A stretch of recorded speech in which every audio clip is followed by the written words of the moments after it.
with regards to Weaver's Cove's claims that vessels are not necessarily excluded in response to my suggestion that they would be. The Coast Guard has established a permanent exclusion zone around LNG facilities, even in Texas, and their quote is, it's telling that the only example of vessels being allowed into such a zone would involve U.S. Navy ships. So I guess my point is that, you know, wherever I've gone, the comfort of this has been facts. The comfort has been those who have stood up and laid it out and put studies out, to lay out what the impact would be.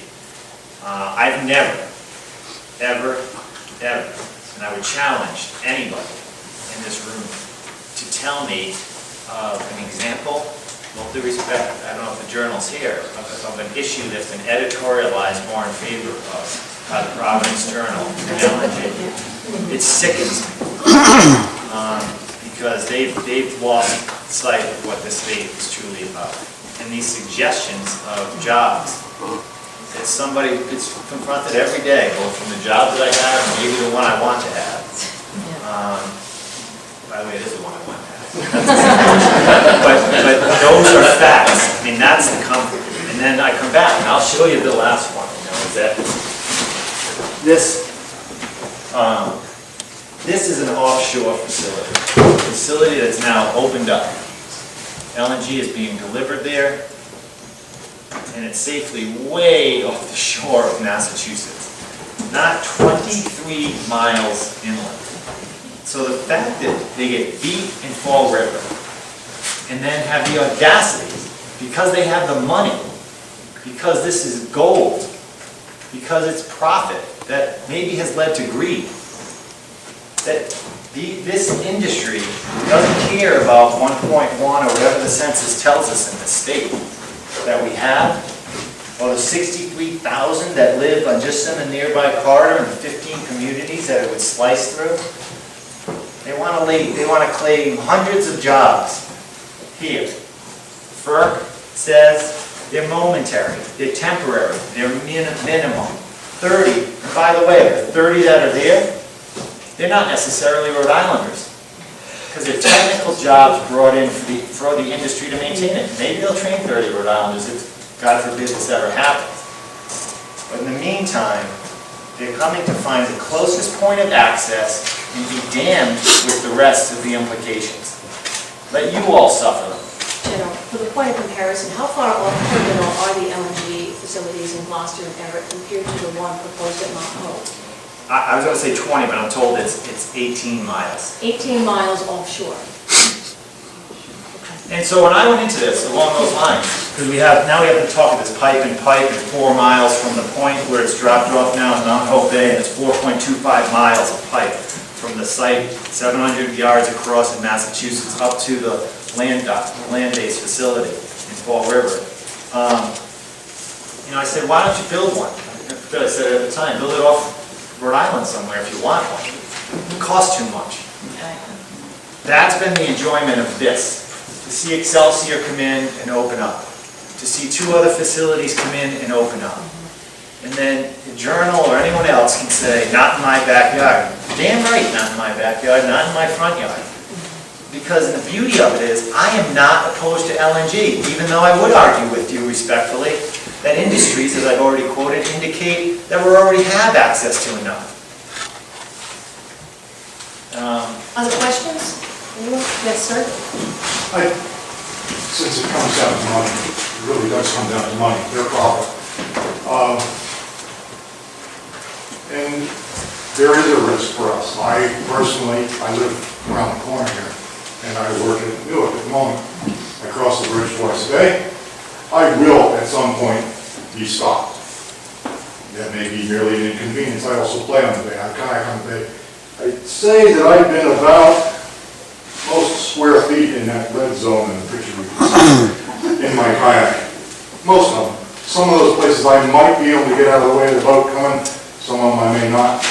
But that's one of my primary recreations. I would be curious to know what the legal standing might be for me to try to gain compensation for the loss of my time when I'm unable to get to work, for the loss of my time when I'm unable to get home, and pretty much most importantly, the loss of my time, the rare amount of time I'm able to go play on the bay. Is there any legal standing for me asking Weaver's Cove for financial compensation, because they're going to be making boatloads of money off of this, quite literally. And I don't expect that they will volunteer if I send them a bill. Is there any legal standing on that? One thing I'm not supposed to do as Attorney General is give private advice. I will refer you to attorneys, but there are attorneys in the room. They're all fine people.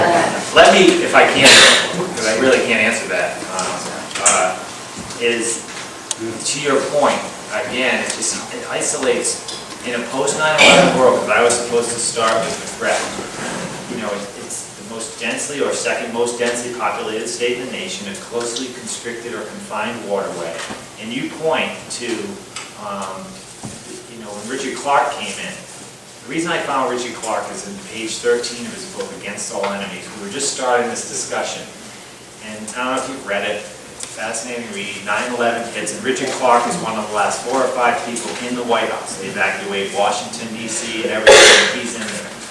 And in contact at one point around page 13, what should we do? They shut down the airports. What else should we do? And he said, we have to shut down the ports, especially those with LNG facilities. That's why I call Richard Clark. Richard Clark comes in and he does an analysis, and it's pretty basic when you think about it. It's, you know, where would you hit? You hit where there are high volumes of people, and you hit where there are targets, bridges, history, Naval War College. Do it. So, do it. And so when you think of industry and where our state should be going, the incredible jobs, technology, and we've already talked about properly marine trade, but you touch upon a wonderful one as well, and a very funny exchange that happened. Newark came out and said that they were opposed to LNG. It lasted about 23 and a half hours. Exactly. Remember that? And then the Department of Navy came and said, change your position, and they publicly changed their position. And I'm not condemning them for it, I'm just citing that there are different powers that be. But your point is a great one. Your legal issue, so to speak, should be addressed by someone else. But your point is very well taken, and I appreciate it. It touches upon the enjoyment of a kayak, job that you have, the industry that we have, and where Rhode Island should be going, but it also touches upon the fight that we've had internally, procedurally, administratively, politically. The powers that be have been very strong on the other side. And if I could just make a point, you know, we're talking about jobs, we haven't really talked about the tourism industry. And the Newport tourism industry is a $650 million industry that's quite big for our local economy. And how often have we sat at East Ferry Deli and seen those cruise ships? Well, they're on a very tight schedule.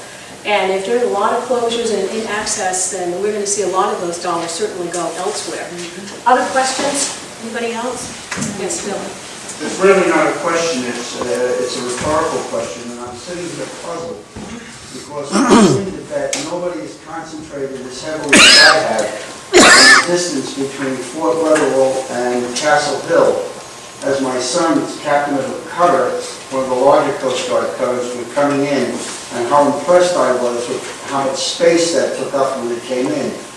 And then as I'm sitting here and listening, if I was sitting in the boardroom of the company that was deciding this, I'm saying, that's a bottleneck.